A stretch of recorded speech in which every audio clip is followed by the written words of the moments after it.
Klik dulu tombol subscribe, jangan lupa nyalakan loncengnya supaya gak ketinggalan updatean selanjutnya.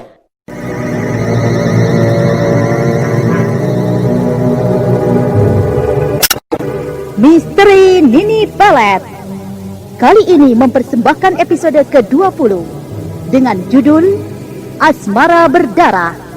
Naskah karya Ari Hidayat, teknik dan montase Moko Gondrong, dengan sutradara Dian Pertiwi. Asmara Berdarah, suatu kisah tentang bertemunya kembali Nilam Cahya dengan ibunya setelah lama berpisah, di mana akhirnya Nilam Cahya harus kehilangan ibunya akibat perbuatan siluman yang menghendaki gagalnya perkawinan Nilam Cahya dengan Restu Singgih.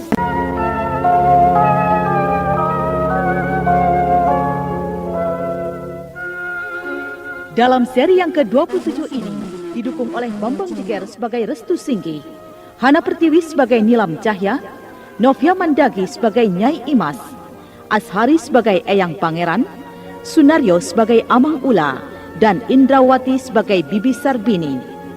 Pengantar cerita Eli Kusuma. Selamat mendengarkan. Suasana di ruangan dalam goa keramat itu kembali menjadi sunyi dan menyeramkan. Nyai Imas baru saja dibawa masuk ke dasar danau oleh makhluk siluman buaya putih.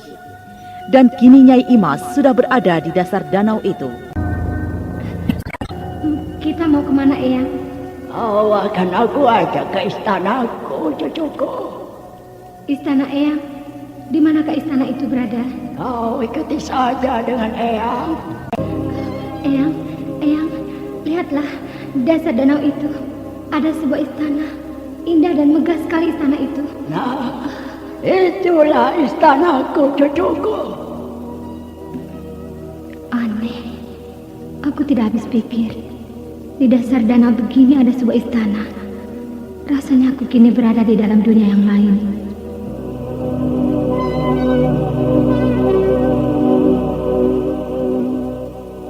Sementara Nyai Imas memperhatikan keadaan istana itu, tiba-tiba makhluk siluman buaya putih lenyap.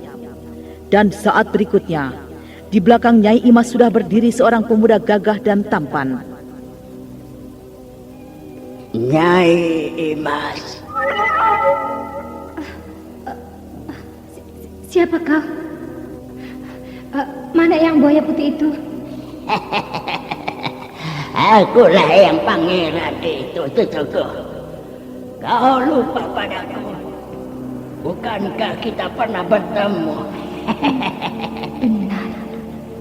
Aku memang pernah bertemu dengan anak muda itu. Tapi dia memang aneh. Dia masih muda, gagah dan tampan. Tapi suaranya suara seorang kakek yang sudah tua. Kau tidak perlu heran, cucuku. Kini kita akan pergi ke dalam istanaku.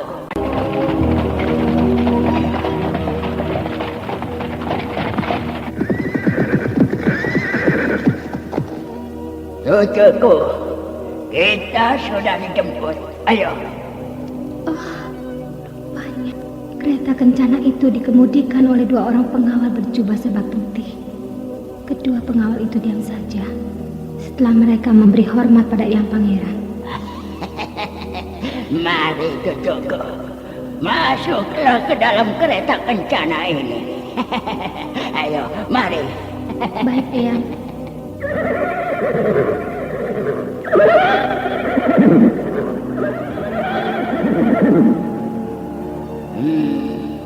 Bagaimana? Kau senang berada di dalam kereta kencana ini, cucuku? Sungguh menyenangkan, Eyang. Seumur hidupku, aku baru melihat atau naik kendaraan seperti ini. Indah dan bagus sekali. Iya. Kita akan pergi ke tempatku. Kita berangkat sekarang. Ayo, anak-anakku, kita berangkat sekarang. Ayo.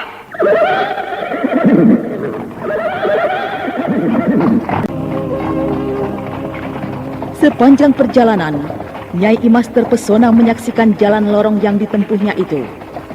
Jalan lorong itu kanan kirinya diselimuti oleh asap putih. Banyak sekali keanehan yang aku rasakan di sini. Kereta kencana ini seolah-olah berjalan di atas air, dan diriku terasa melayang ke angkasa. Aku seperti tidak merasa duduk di dalam kereta kencana ini. Mau kemana sebenarnya aku ini? Anak muda yang duduk di sebelahku begitu gagah dan tampan. Dia seperti seorang pangeran.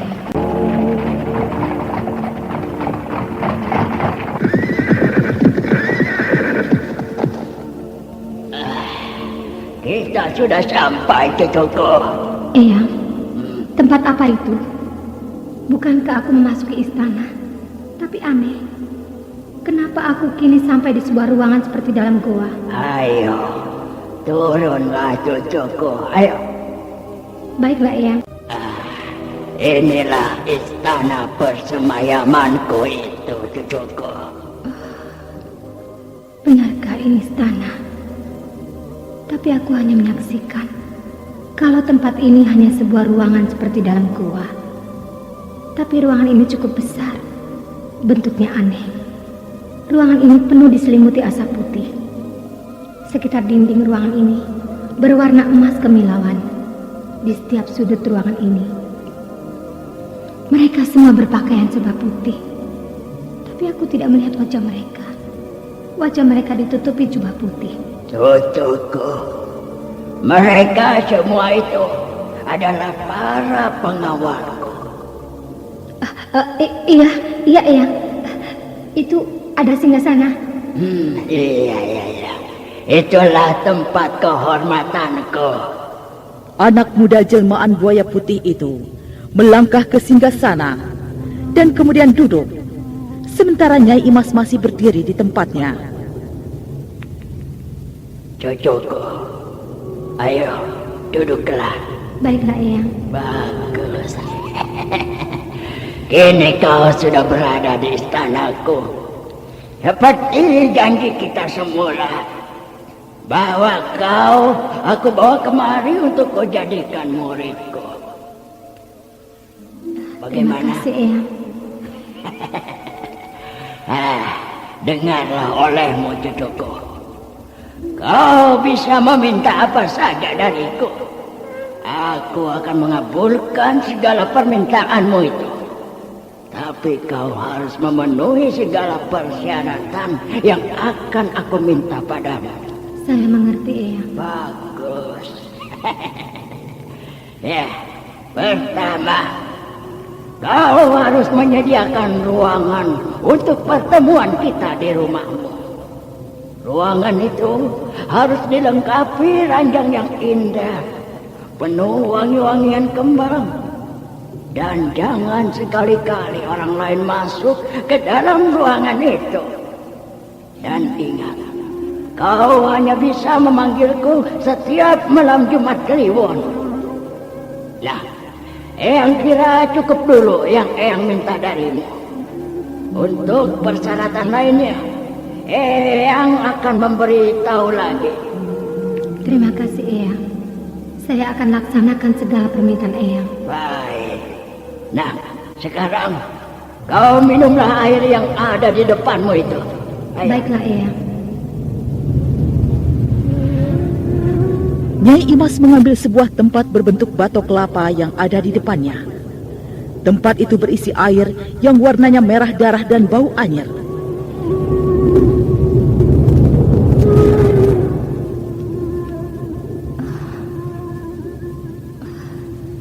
Kenapa tiba-tiba kepalaku terasa pusing sekali. Pandanganku terasa berkunang-kunang. Pusing sekali. Tiba-tiba Nyai Imas roboh. Dia pingsan tidak sadarkan diri. Dan setelah sadar, Nyai Imas keheranan. Karena kini dia mendapatkan dirinya sudah berada di atas ranjang kamarnya, sedangkan tubuhnya masih dalam keadaan tanpa pakaian sehelai pun.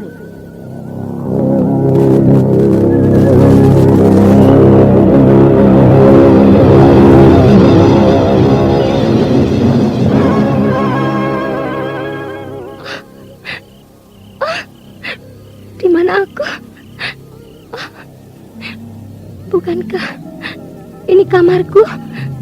Ya, aku sudah berada di rumahku. Aneh. Tubuhku. Kenapa aku tidak berpakaian? Kenapa aku ini? Nyai, Nyai Mas, kaukah itu yang di dalam kamar, Nyai? Itu suara Amang Ulah pembantuku. Nyai Mas, Nyai. Tunggu, jangan kau masuk dulu. Aku harus berpakaian dulu. Nyai, sulit sekali saya percaya. Bagaimana Nyai Imas sudah berada di dalam kamar? Kapan Nyai pulangnya? Amang Ulah, aku juga keheranan. Aku dapatkan diriku sudah berada di kamarku ini. Bagaimana ceritanya bisa terjadi begitu, Nyai? Bukankah Nyai sudah beberapa hari ini tinggal di Pondok Ambu Gening?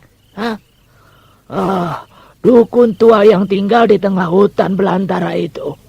Dan saya Nyai suruh menjaga rumah sendiri. Saya benar-benar tidak mengerti dan heran sekali, Nyai. Iya, kau akan aku ceritakan nanti. Sudahlah, kau siapkan aku makan dulu. Aku sudah lapar sekali. Begitulah Amang Ulah. Kejadian yang aku alami hingga aku tidak sadarkan diri. Setelah aku meminum air berwarna merah darah dan aku sadar, aku mendapatkan diriku sudah ada di dalam kamar. Aneh sekali kejadian semua itu, Nyai. Semua terjadi seperti dalam dunia gaib. Iya, aku merasakan semuanya memang aku seperti berada dalam dunia yang lain. Amang Ulah, aku belum dengar kabar tentang Endang Laras. Semua maksud Nyai sudah terlaksana. Nyai Endang Laras sudah hampir sepekan ini dikubur, Nyai. Jadi, usahaku telah berhasil? Iya, benar, Nyai. Teluh Ambu Gening telah bekerja dengan baik. Lalu, bagaimana kabarnya dengan Nilam? Tidak lama lagi, Nilam akan melangsungkan perkawinannya dengan anak muda yang bernama Restu Singgi itu, Nyai.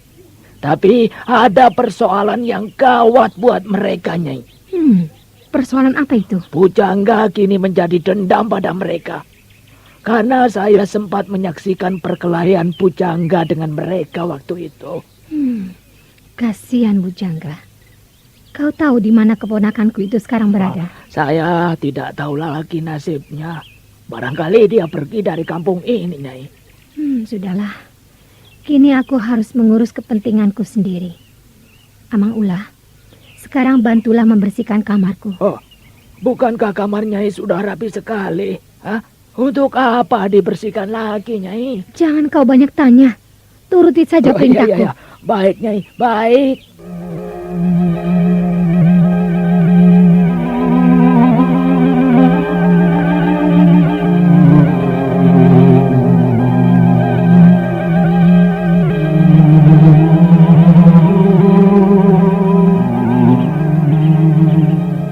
Amang Ulah menuruti perintah Nyai Imas untuk membersihkan dan merapikan kembali kamar itu. Dan kini kamar itu sudah menjadi ruangan yang indah, bagaikan ruangan pengantin baru. Bersyukurlah, Nak Restu dan saya bisa selamat dari maut.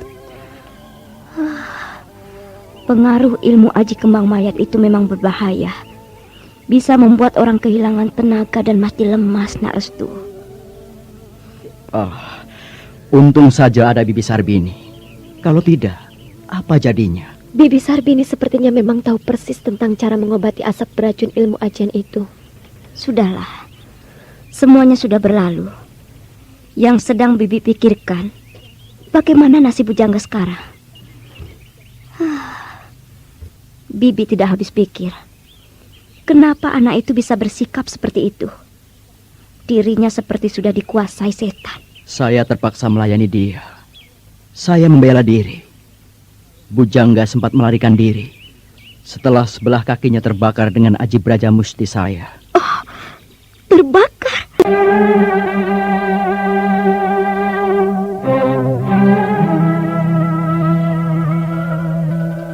Bagaimanakah kisah selanjutnya?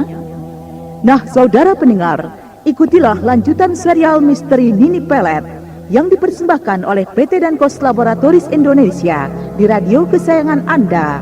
Sampai jumpa.